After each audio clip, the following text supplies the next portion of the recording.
Gasta is. So we're going to skip that part of the session, and apologies for the Google Translate Irish.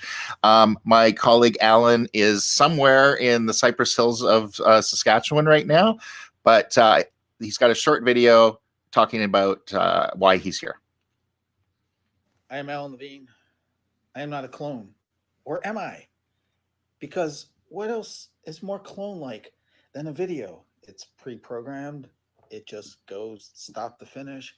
It has no sentient human awareness. So yes, Alan is not a clone, but for the purpose of this presentation, I might as well be. So I'm not really sure. He wasn't very emphatic there. So I'm going to say maybe. Oh, wow, I'm right. Okay, good. Just a little bit about the OpenETC. I'm going to be talking a bit about how cloning works in the OpenETC. If you don't know who the OpenETC are, we're a community of educators, technologists, designers, educators, essentially, who share our expertise. And essentially, we use shared open infrastructure in British Columbia, Canada, across the province. And I'm not going to read all of this, obviously, because I'll lose all my 5 minutes. But essentially what we're about is trying to create a shared open infrastructure and make it as easy and as sustainable for people to use it as possible. So a big part of what we do is WordPress, and the core group are big fans of WordPress, but we have to understand that WordPress is a very intimidating tool for people to use, especially for new users. You throw someone in, they just want to get writing, they just want to build a portfolio, but they're put forward with hello world, this dizzying array of settings. So we've really tried very hard is to make it as easy as possible, not only to onboard users, but to support them as well for all those overworked ed techs out there. So we have a self-sign-up process. Any user in a public post-secondary institution at UBC is whitelisted and can sign right up. From that point, they can clone any one of 30 starter sites. I'll be showing some of those in a minute. They can claim their subdomain.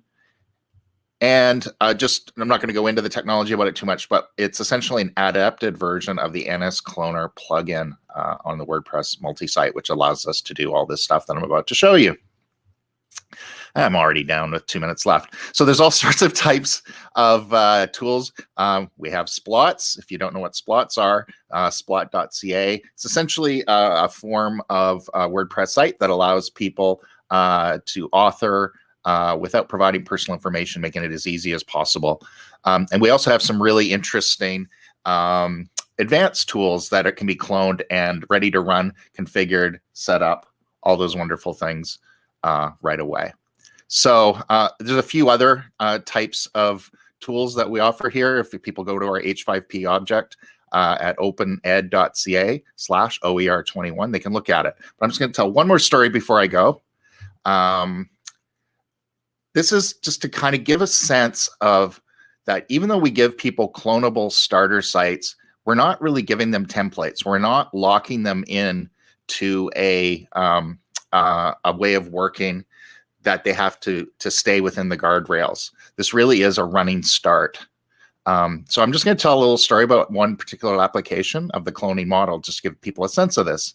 So there was a group of visual arts students who were graduating, and they needed to have online portfolios to finish. So I gave them this pretty uninspiring starter site. And what was amazing was just to see the variety on sites. Like every single student really made it their own.